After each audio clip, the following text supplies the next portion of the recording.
Well, howdy. Well, now, ain't that handy? That, Paul? Way the road takes a bend in here, runs right by the front door. No, Mr. Clampett, this is your driveway. It goes with the house. Is this thing a high? Oh, yes, indeed. It was built by John Barrymore, one of our finest actors. Pretty fair stonemason, too. Hey, Jed! This here is dandy soil. Fine, Granny. We'll commence plowing tomorrow. But this is Beverly Hills. Dirt is dirt. Yes, I know, but why don't we look around inside, eh?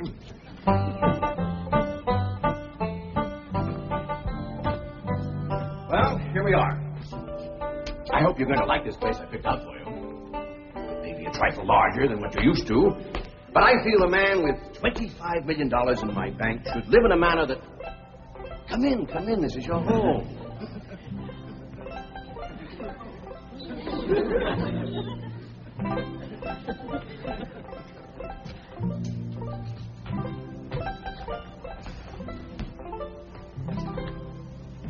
As I say, it may be a bit more than you're used to, but I'm sure you'll be comfortable.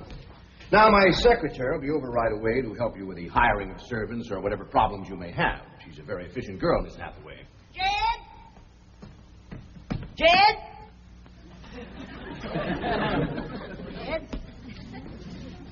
You and Jethro fetching my stove so I can get some victuals to cook in? Oh, you have a beautiful stove. Thank you. Fetch it in, Jed. You scare up some wood, Ellie. No, I mean you have a stove already installed in the kitchen. Where's that? I'll show you. Excuse us. Ellie, you go with Granny. She'll still need you to fetch some wood. Sure, Paul. Uncle Jed, guess what? There's a whole other house up here.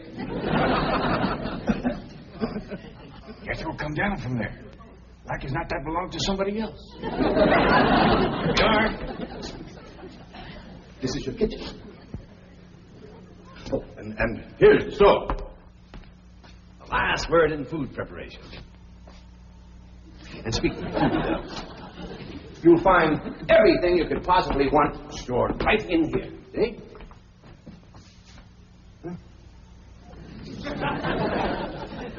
Well, I'll leave you ladies to your culinary delights. Au revoir. Bon appetit.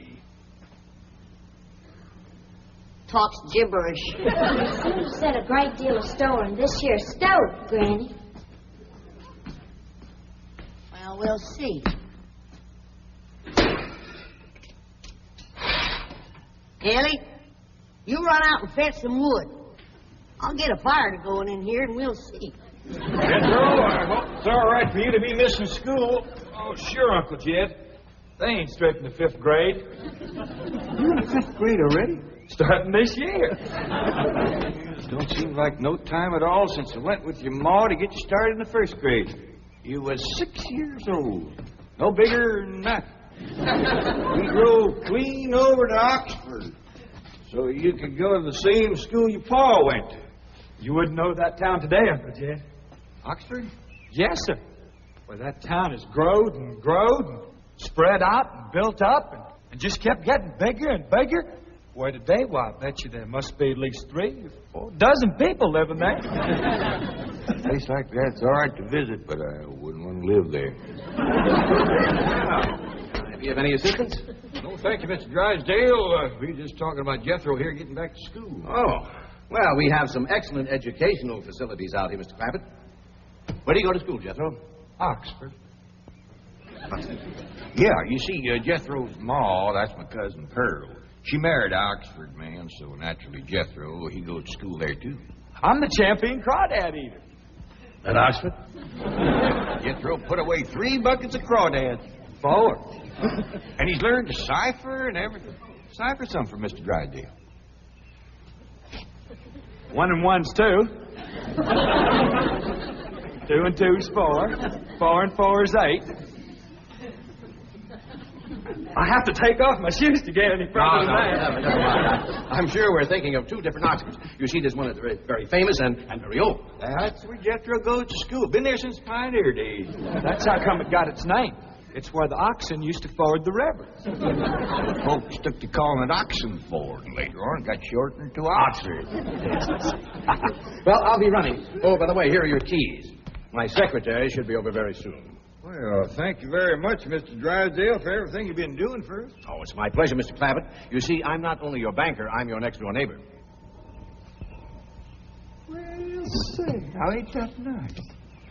Well, now, why don't you bring your missus over tonight for supper, and I'll have Granny womp up a mess of grits and hog jowl. Well, you see, right now my wife is in Boston. Well, that's too bad. When'll she be back? Not too soon, fortunately. I'll see you later. Well, thank you, Mr. Drysdale. So long. Uncle Jed, you reckon one of these days I can have me a little bitty old taste of Granny's moonshine? Now, Jethro, you know the family rule about Granny's moonshine? You get your first taste on your wedding day and not before. Well, Uncle Jed, that might be an awful long time. I ain't even got me no sweetheart. How come? Why, back home, every time I get me a girl, one of them there big fellas would take her right away from me. Maybe out here in Beverly Hills. Paul, could I please have the axe? I gotta split some wood for Granny. Fetch it, Jethro. Ain't this place got a wood pile? Not that I can find, but I found a whole row of black old dead tree trunks, pretty near as high as this height.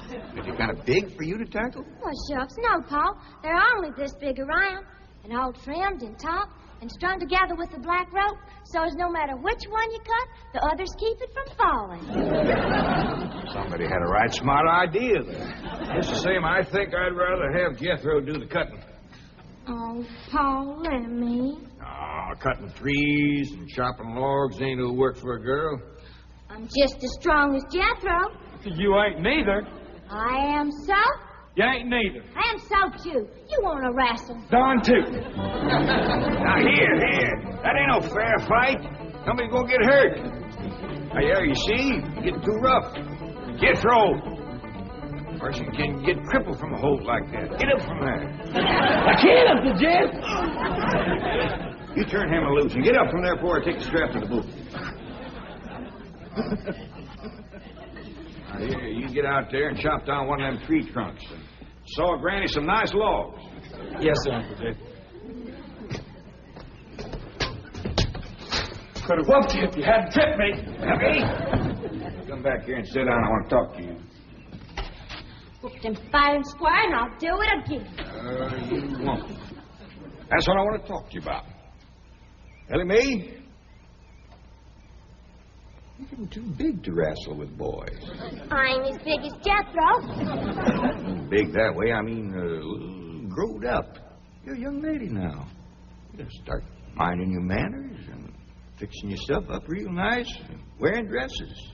Paul, folks would call me a sissy. It ain't sissy for girls to act like girls. You see, Ellie, I raised you like a boy, and I was wrong to do it.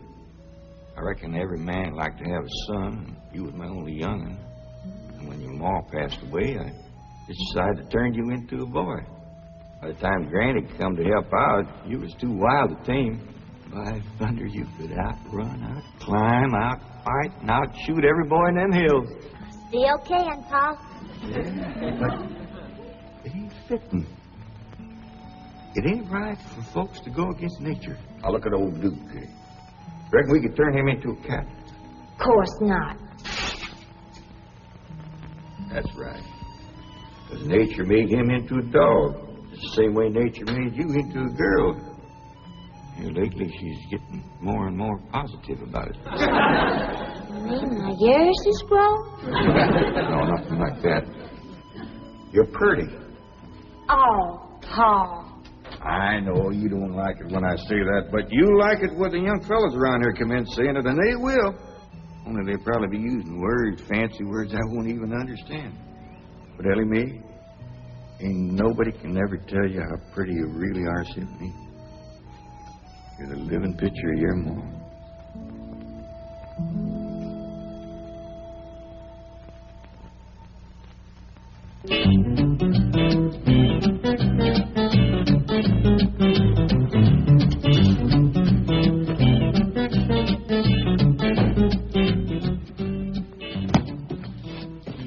You still here? I I thought you were going up to the Clampett estate. I didn't think it prudent for us both to be absent simultaneously. In the event of crises... The only crisis you have to worry about right now is keeping Mr. J.D. Clampett happy. Now get up there. Tell me, how did you like the flamingos? What flamingos? I thought pink flamingos around the swimming pool would add a rather elegant touch. Mr. Clampett is not a man educated to elegance. That will take time. Right now, there are more pressing problems.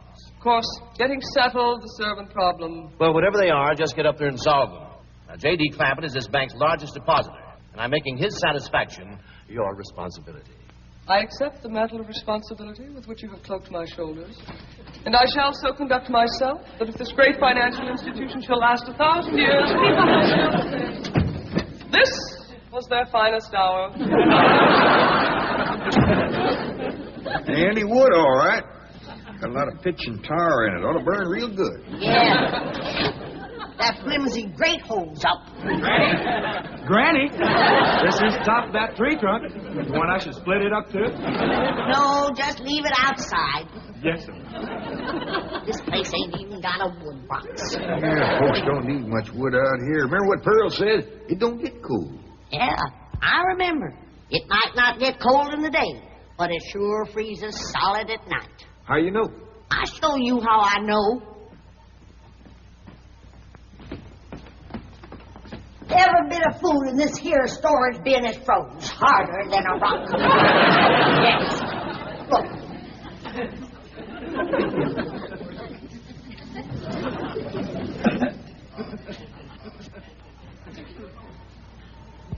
Mighty thin-skinned hog.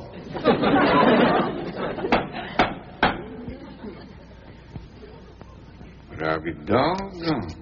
Take me 2 days to thaw out that ham before I can ever cook it.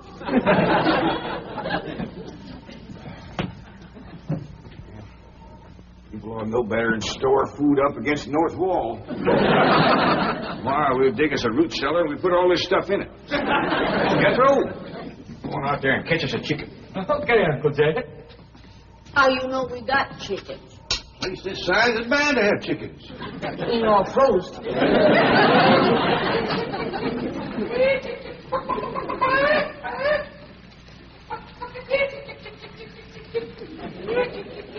Chick, chick, chick, chick, chick, chick, chick.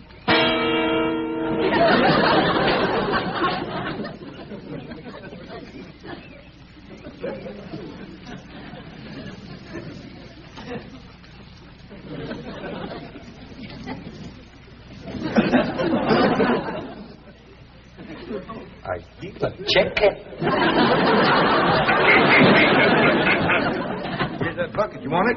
You take it, Ellie. See if you can find a creek. I gotta have some water. No pump on this place? It ain't even got a well. Uncle Jed. Yeah, boy. Did you find a chicken? I found something. I ain't sure if it's a chicken, a goose, a duck, or what. Where is it? I couldn't catch it. That thing can outrun a jackrabbit. There ain't no goose or duck. A chicken. If it is, I was right about things growing bigger out here. That thing was this high. Chicken? Ah, Jethro. Honest, it's got legs this long. Divvy's on the drumstick. Drumstick ain't much. Whoever gets that neck is eating from now on. Commences here and runs plumb up to here. You ain't forgot what I said about Granny's jug of liquor. I ain't been at Granny's jug. You have your in first. Honest, cross my heart. Where'd you see this chicken? Down by the cement pond. Cement pond. Uncle Jed, that pond is the fanciest thing you ever did see. Why, they are steps. So the cattle can walk right down into it and get a drink. And up at one end, there's a lady standing there made out of rock. And she's a pouring water out of a jar right into that cement pond. Oh. Well, that's how come that big old pink chicken to get away from me. Flew right over the top of that there rock lady, landed in that pond, and swam like an otter. Just flapping them big old pink wings and hollering. What color did you say that chicken was? It's pink. Ain't I told you that stuff would stunt your growth? Miss Granny, I didn't touch a drop. You and me is going to the woodshed. Jethro, you swear to be telling the truth? So help me, Jefferson Davis. You take your hat off when you speak of the president. Well, he ain't president no more. I'll have no Yankee talk in my kitchen. Jethro, you and me is going back out there and corner that chicken. Granny, you get your fire to going. Elly May, you sweep up out front and keep your eyes open for that Miss Hathaway. I'm counting on her to take you in here and get you in the right kind of clothes. Come on. Chicken.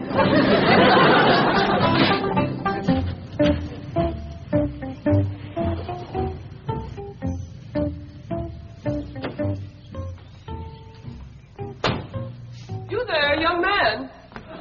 I ain't a young man, but I sure do thank you for thinking so. Good heavens, you're a girl. Yeah. I'm Jane Hathaway, executive secretary to Mr. Drysdale. And you, I take it, are a domestic of some sort? Cleaning girl, housemaid? Just what are your duties with Mr. Clampett? Well, he sent me out here to sweep up. But he said you'd take me in hand and get me in the right kind of clothes and everything. Indeed, I shall. We have a complete servant's wardrobe from chef to chauffeur. Come with me. What in the name of Thomas Chippendale is this? Has Mr. Clampett seen this disgraceful and unsightly mound of debris? Oh, yes, ma'am. This is all his. Oh, what charming antiques. Just like you said, Jethro. Rock lady pouring water into a cement pond. Yes, sir. And over there's where I seen that great big pink chicken. Only thing is, it don't sound like a chicken. It makes a kind of hollering noise.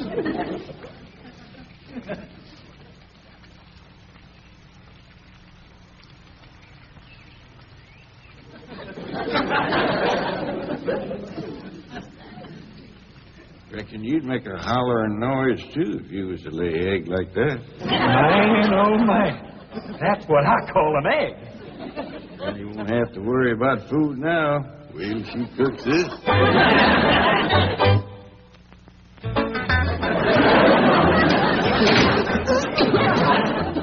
That blame city stove don't draw worth nothing. Granny, look at this egg. What's all the smoke? Stove don't work. Oh, it's just a stuffed-up flue. Ain't got a flue. Ain't even got a stovepipe. Well, I'll get the shovel and a hoe and rake it out of there. You keep this egg.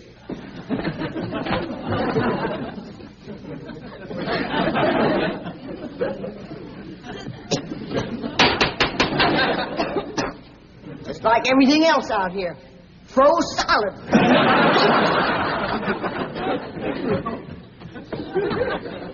Really, my dear, you look quite charming. Well, I feel like a dad blamed fool. Oh.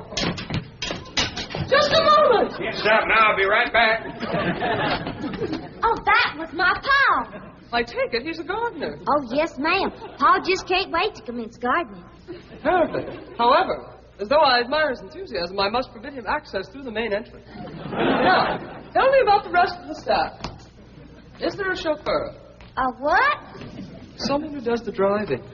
Oh, yes, ma'am. That's Jethro. Of course, I don't reckon he can stay around very long. He's got to get back to Oxford and go to school. Oxford?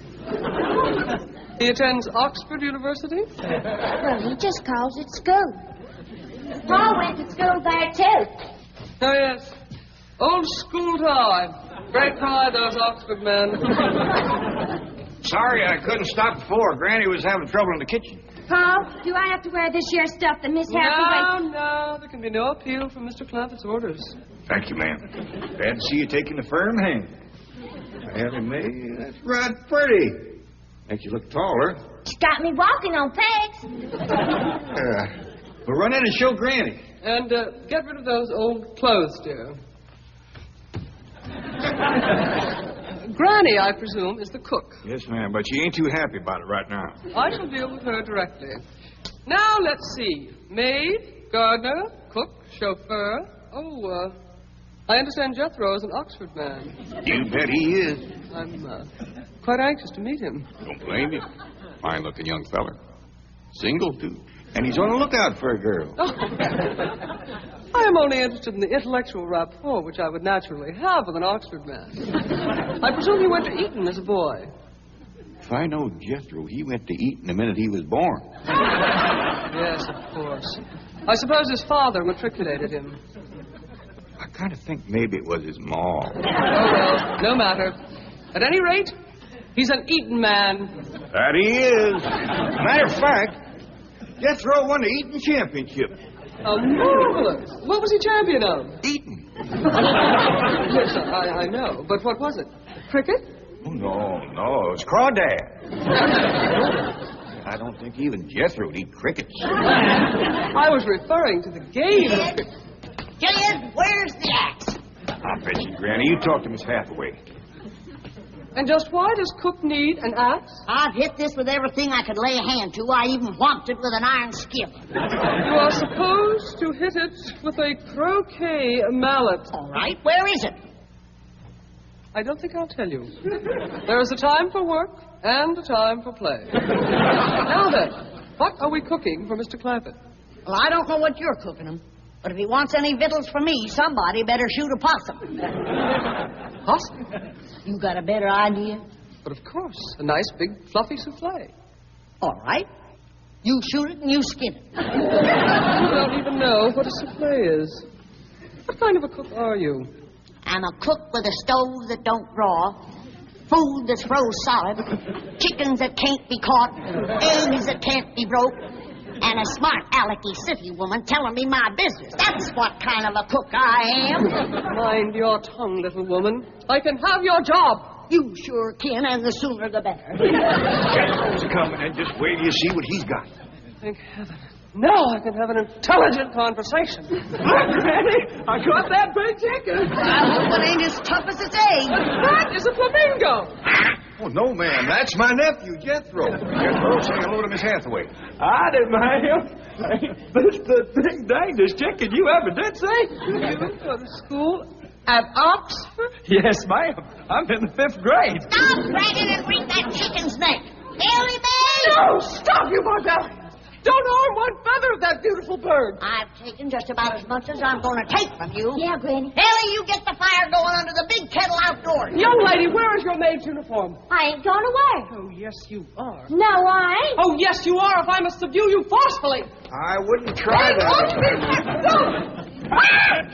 Don't! Try to tell you.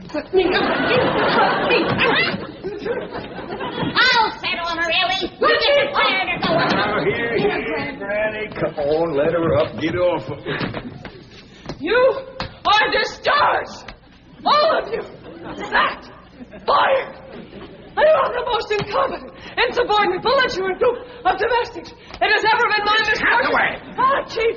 You're just in time to help me take disciplinary action. You're fired. I've already told them. Not them, you. These people are the Clampetts. Clampett? Yes, that's right. Now go back to the office and pick up your severance pay. You are through. Now, Mr. Drysdale, hold on a spell. I reckon there's been a kind of a misunderstanding. But this little lady's been a right big help to us. Why, she fit in just like one of the family. Matter of fact, her and me is going out hunting. Ain't that right, Miss Hathaway? Yes, indeed. Yeah. Jethro, you can take that pink chicken back out to the cement pond. We're going out and shoot us a nice, big, fluffy souffle.